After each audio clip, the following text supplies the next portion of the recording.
আমার ভালোবাসার মিষ্টি বন্ধুরা, কেমন আছো তোমরা? আশা করি তোমরা খুব ভালো আছো। আবারও আমি চলে আসলাম তোমাদের মজা দেওয়ার জন্য নতুন একটি গল্প নিয়ে। আশা করি আজকের গল্পটা শুনলে তোমাদের দাঁড়িয়ে যাবে। তাই গল্পটা শোনার আগে অবশ্যই হেডফোন ব্যবহার করো। গল্পটি শুরু করার আগে তোমাদের নিকট আমার ছোট্ট একটি অনুরোধ। তোমরা দয়া করে আমার চ্যানেলটি সাবস্ক্রাইব করে আমাকে সাপোর্ট করবে। আমার নাম রাহুল। চাকরির জন্য ঢাকায় থাকি। আমার গ্রামের বাড়ি সাতক্ষীরা জেলায়। আমি বিয়ে করেছি সাতক্ষীরায়, আমাদের গ্রামের পাশের গ্রামেই। আমি একটা এনজিওতে ফিল্ড অফিসার হিসেবে চাকরি করছি। আমার শ্বশুরমশাইয়ের নাম অবিনাশ রাজবংশী। পেশায় একজন জেলে হলেও গত 5 বছর ধরে তিনি মালয়েশিয়া থাকেন। বিয়ে করেছি প্রায় 7 বছর আগে। আমার এক শালা ও এক শালী আছে। তাদের বয়স বেশি না। শালা কেবলমাত্র ক্লাস 10-এ পড়ে আর শালী পড়ে ক্লাস 7-এ। বিয়ের পর আমার একটি ছেলের সন্তানও হয়েছে। বুবাচ্চা নিয়ে আমি ঢাকায় থাকি। আমার স্ত্রী অনেক অমায়িক একজন নারী। সৌভাগ্যের ফলেই হয়তো আমার ভাগ্যে এরকম বুঝ উঠেছে। সংসার, সন্তান আর পরিবার, এ নিয়েই আমার বউয়ের সারাদিন কাটে। আজ আপনাদের ব্যতিক্রম একটা ঘটনা বলবো। গত 2 বছর আগের কথা। আগে বলেনি, আমার শাশুড়ির বয়স 3-6 কাছাকাছি। কিন্তু উনাকে দেখলে এটা মনে হবে না যে উনি 3 সন্তানের মা। প্রথম বিয়ের 3 থেকে 4 বছর আমি ওনার দিকে কখনো ভালোভাবে তাকাইনি। কিন্তু আমার শ্বশুরমশাই বিদেশ যাওয়ার পর আমি ওনার দিকে একটু একটু ব্যতিক্রম দৃষ্টি দেওয়া শুরু করি। কারণ স্বামী বিদেশে গেলে মহিলারা নাকি অন্য পুরুষের দিকে কিছুটা আসক্ত হয়। আর তাছাড়া আমার শ্বশুরমশাই যখন বিদেশ চলে যান, তখন আমাকে বলে গিয়েছিলেন যে, বাবা, আমার সংসার, আমার পরিবার আজ থেকে দেখার দায়িত্ব তোমার। ভগবান জানে তোমাদের আর আমার মধ্যে দেখা কবে হবে। আমার শ্বশুরমশাই আরও বললেন যে, বাবা রাহুল, আমি তো চলে যাচ্ছি, তোমার শাশুড়ি মার দিকে একটু খেয়াল রেখো। আমি তো বাড়িতে থাকব না, মাঝে মাঝে তোমার শাশুড়ি মার একটু খেয়াল রেখো। আমি বললাম, আচ্ছা ঠিক আছে বাবা, আপনি এই বিষয় নিয়ে কোনো চিন্তা করবেন না। তারপর আমার শ্বশুরমশাই বিদেশ চলে গেলেন। যাই হোক, এবার মূল ঘটনায় আসা যাক। গত 2 বছর আগে বর্ষাকালে আমি অফিসের কাজে ঢাকায় গিয়েছিলাম। অফিসের কাজ শেষ করে জরুরি কাজে আমার গ্রামের বাড়ি সাতক্ষীরা যাচ্ছিলাম। তখন রাত 9টা বাজে প্রায়। আমার মোবাইলে আমার শাশুড়ির একটি ফোন আসে। রিসিভ করার পর উনি জানতে চাইলেন আমি এখন কোথায়। আমি বললাম, আম্মা, আমি তো সাতক্ষীরার কাছাকাছি, বাড়িতে যাচ্ছি, গাড়িতে আছি। উনি বললেন, বাবা, তুমি আমাদের বাড়িতে আসো। চন্দনের, মানে আমার ছোট শালার, শরীর খুব খারাপ। সকালে ডাক্তারের কাছে নিতে হবে। ভাবলাম বাড়িতে তো কেউ নেই। আসলে ওনার এই বিপদে আমার থাকা খুব জরুরি। বললাম, ঠিক আছে আম্মা, আমি আসছি। আমার বুকে ফোনে ঘটনাটা বললাম এবং বললাম যে, তোমাদের বাড়িতে যাচ্ছি আমি। আর মাত্র প্রায় 2-2.5 কিলোমিটার পথ গেলেই তোমাদের বাড়ি চলে যাব। এই বলে আমি আমার বউয়ের ফোন কেটে দিলাম। গাড়ি থেকে নেমে রাত প্রায় 9:30 বেজে গেছে। বর্ষাকাল, তারপর আবারও লোডশেডিং। বাজারে নেমে রিকশা নিলাম। শ্বশুরবাড়ি পর্যন্ত গিয়ে পৌঁছাতে রাত প্রায় 1-1টা বেজে গেছে। শাশুড়ি মা আমাকে দেখে অনেক খুশি হয়েছেন। ঘরে গিয়ে দেখি আমার শালার 101 ডিগ্রি জ্বর। সে ঘুমাচ্ছে।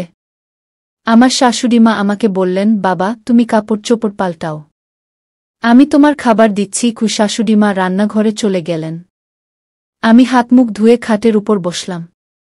ততক্ষণে বিদ্যুৎ আসলো। শাশুড়ি খাবার টেবিলে খাবার দিয়ে আমাকে বললেন, বাবা, তুমি আসো, খাবার ঠান্ডা হয়ে যাবে। আমি দ্রুত গেলাম খাবার ঘরে। শাশুড়ি টেবিলের পাশে দাঁড়ান। আমি খাওয়া শুরু করলাম। উনি বাসার সবার খবর জিজ্ঞেস করছেন। আমি খাচ্ছি এবং উত্তর দিচ্ছি। হঠাৎ আমার চোখ পড়ল শাশুড়ির দিকে। ওহ মা, এত সুন্দর আমার শাশুড়ি! আগে তো দেখিনি। সবুজ রঙের একটা শাড়ি পরেছেন আজ। হঠাৎ বিদ্যুৎ আবার চলে গেল। আমার শাশুড়ি মোমবাতি জ্বালিয়ে টেবিলে আমার পাশে বসলেন। পিছন থেকে ওনাকে মনে হল যেন মধ্যবয়সী এক অপরূপ সুন্দরী। উনার চেহারার মধ্যেই যেন অন্যরকম একটা মায়া আছে। আহ, এত নাদুস-নুদুস, একেবারে উপভোগ করার মতো। তাকে দেখেই আমার মাথাটা নষ্ট হতে থাকল। আর আমার বিশ্বাস তারও অবস্থা খারাপ হতে লাগল। মনে মনে ভাবতে লাগলাম কি করে তাকে বাগে আনা যায়। একটু চুপ থেকে আমি শাশুড়ি মাকে বললাম, আম্মা, কষ্ট করছেন কেন? আমি তো সব করতে পারব। আপনি ঘুমিয়ে পড়েন, সমস্যা নেই। আমি খাওয়ার পর ঘুমিয়ে যাব। আপনি ঘুমাতে যান। ও শাশুড়ি মা মুচকি হাসলেন। না বাবা, তোমাকে কষ্ট করতে হবে না। তুমি খাওয়া দাওয়া শেষ করো। আমি তোমার জন্য বিছানা রেডি করে দিচ্ছি। কে এই বলেই শাশুড়ি মা পাশের রুমে চলে গেলেন, মানে যেখানে আমি ঘুমাব। হালকা আলোতে মনে হচ্ছে যেন রাতের অপ্সরা। তাতে যতই দেখছি তখন আমার অবস্থা আরও খারাপ হতে লাগল। আমার মাথায় তখন পুরা শয়তানি কাজ করছে। শয়তান মনে হয় মাথার উপর পুরোপুরি উঠে বসেছে। রাতের পরিবেশটা অনেক সুন্দর, আর একদিকে বর্ষার তুমুল বৃষ্টি শুরু হয়েছে। অন্যদিকে আমার মনে উথালপাথাল ঢেউ বয়ে যাচ্ছে। আর অপরদিকে আমার শাশুড়ি মা অনেক দিনের ক্ষুধার্ত। কি করব বুঝতে পারছি না। যাক, খাওয়া দাওয়া শেষ করলাম। বিদ্যুৎ আবার আসলো। খাওয়া শেষ করে পাশের রুমে গিয়ে দেখি শাশুড়ি আমার বিছানা পরিষ্কার করছেন। পিছনটা এমনভাবে আছে যেন মনে হচ্ছে অনেক কম। আমার শাশুড়ি মাকে আমি যতই দেখছি তখন আরও অবাক হচ্ছি। মনে হচ্ছে যেন এক অপরূপ সৌন্দর্যের এক মধ্যবয়সী পরী। অনেক চেষ্টা করছি ধৈর্য ধরার, কিন্তু পারছি না। চোখে মুখে শুধু শাশুড়ি মার দৃশ্যগুলো ভেসে উঠেছে। তারপরেও আমি অনেক কষ্টে নিজেকে সর্বাত্মক কন্ট্রোল করার চেষ্টা করলাম। এর মধ্যে বিদ্যুৎ আবার চলে গেল। কারেন্টের জ্বালায় আর পারলাম না। এই যায়, এই আসে। তাই উনি খাট থেকে নামছেন মোমবাতির খোঁজে। হঠাৎ অন্ধকারে আমার সাথে ওনার ভিন্ন রকম কিছু হয়ে যায়। আহ, কি ঘ্রাণ! মনে হয় বিদেশি সেন্ট দিয়েছে। আমার শ্বশুর মনে হয় আমার শাশুড়ির জন্য বিদেশি সেন্ট পাঠাইছে। সেন্টের ঘ্রাণে যেন আমার মনের মধ্যে আরও বেশি আকর্ষণ সৃষ্টি হচ্ছে। পাগল করা ঘ্রাণ যেন আমার নাকে সুটসুড়ি দিতে লাগল। উনি পাশের রুমে গিয়ে মোমবাতি জ্বালিয়ে আনলেন। বিছানা রেডি করে দিলেন। রাত তখন প্রায় 12টা বাজে। তারপর উনি আমাকে বললেন, বাবা, এখন তুমি ঘুমাও। আমি পাশের রুমে আছি। কিছু দরকার হলে আমাকে ডেকো কি বলে উনি চলে গেলেন। আমি বিছানায় শুয়ে পড়লাম। মাথা এবার নষ্ট হয়ে গেল। খুব ইচ্ছে করছে এই বৃষ্টির রাতে ওনাকে ইচ্ছেমতো কিছু একটা করার। কিন্তু মনে মনে অনেক শঙ্কায় আছি। তাছাড়া উনিও তো অনেক দিনের উপোস, বোঝা যাচ্ছে। খানিকক্ষণ পর বৃষ্টি আরও বেড়ে গেল।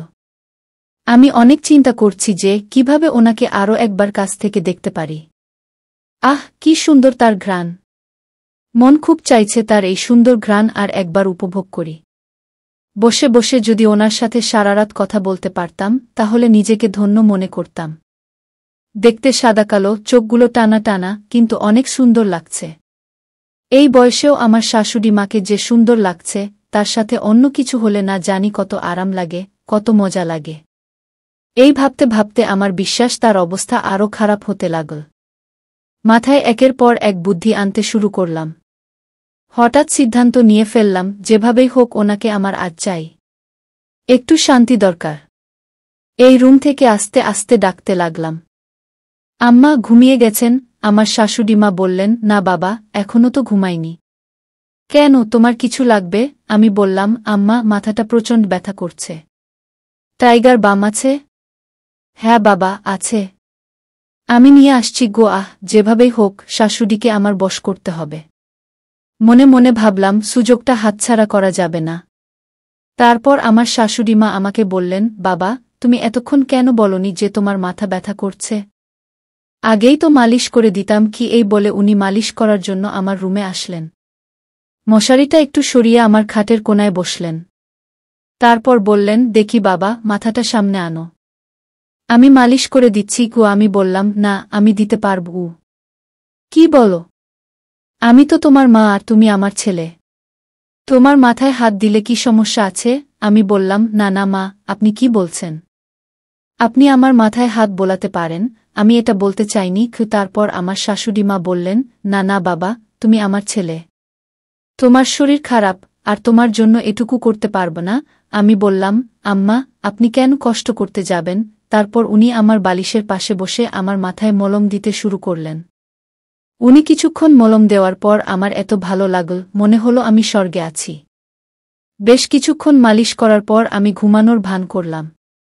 আবার উনি যখন উঠে যেতে চাইলেন তখন আবার এমন ভান করছি যে আমার মাথার কোনো উপকারই হয়নি। এভাবে কিছুক্ষণ চলার পর দেখলাম আমার শাশুড়ি মার ঘুম ঘুম ভাব হচ্ছে। উনি আমার বালিশের পাশেই হঠাৎ ঘুমিয়ে পড়লেন। আমার এবার সকল স্বপ্ন পূরণ হতে চল। আর আমি মনে মনে ভাবতে লাগলাম, এত দেখছি মেঘ না চাইতেই জল। আমিও ঘুমের ভান ধরলাম।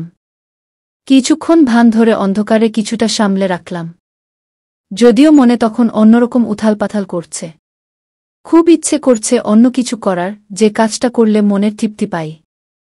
তারপরও কেন জানি একটু একটু ভয় করছে, আর মনে মনে ভাবছি এ সুযোগ হয়তো বারবার আসবে না, এখনই কাজে লেগে পড়া সুবর্ণ সুযোগ। ঘুমের ভান করে আমি তার সাথে অন্যরকম কিছু করার চেষ্টা করলাম। উনি তো প্রচণ্ড ঘুমে মগ্ন। একটু একটু করে আমার তো আগুন জ্বলে উঠতে লাগল। আমি আস্তে আস্তে উনার সাথে আরও একটু ঘনিষ্ঠ হতে লাগলাম। অনেক আস্তে আস্তে, যেন টের না পায়।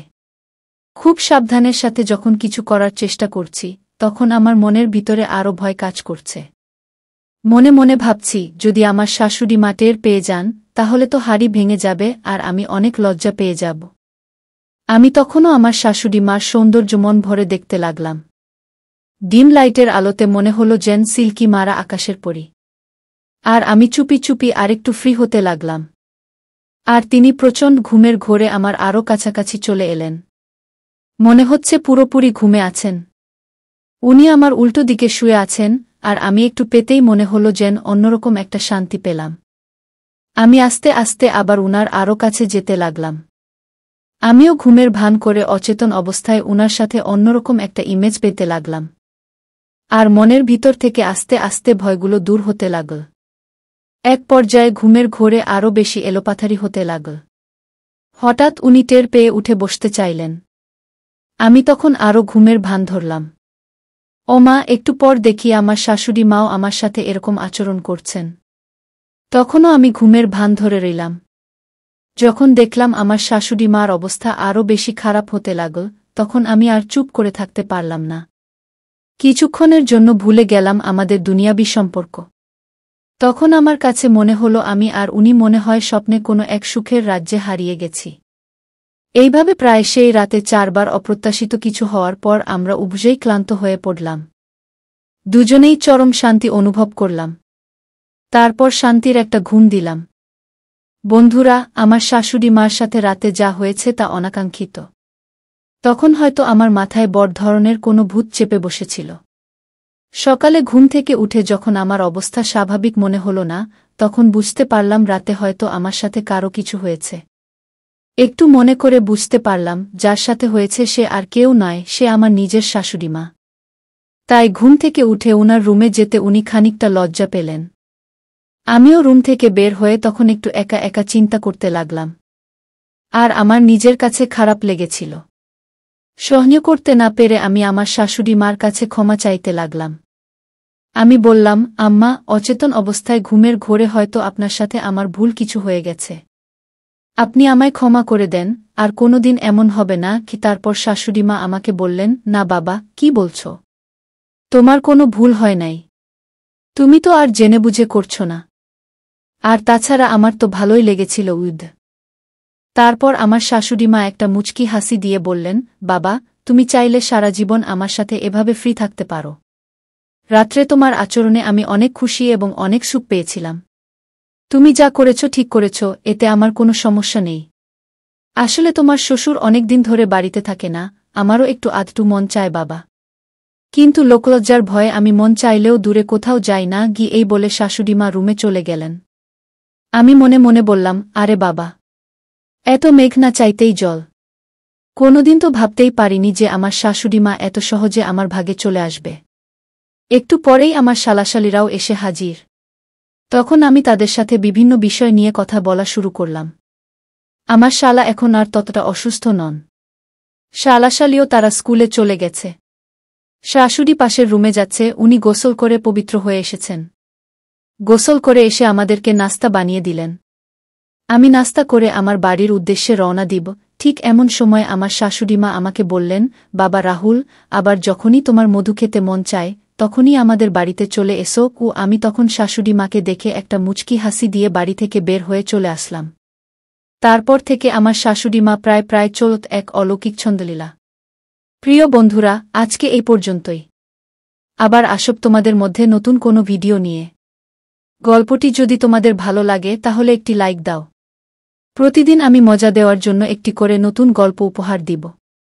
তাই তোমাদেরকে অনুরোধ করে বলছি, তোমরা যদি এরকম ধরনের ইন্টারেস্টিং গল্প পেতে চাও তাহলে দয়া করে আমার চ্যানেলটি সাবস্ক্রাইব করো। পরিশেষে তোমাদের সকলের সুস্বাস্থ্য কামনা করি। ভিডিওটি দেখার জন্য তোমাদের সকলকে অনেক ধন্যবাদ।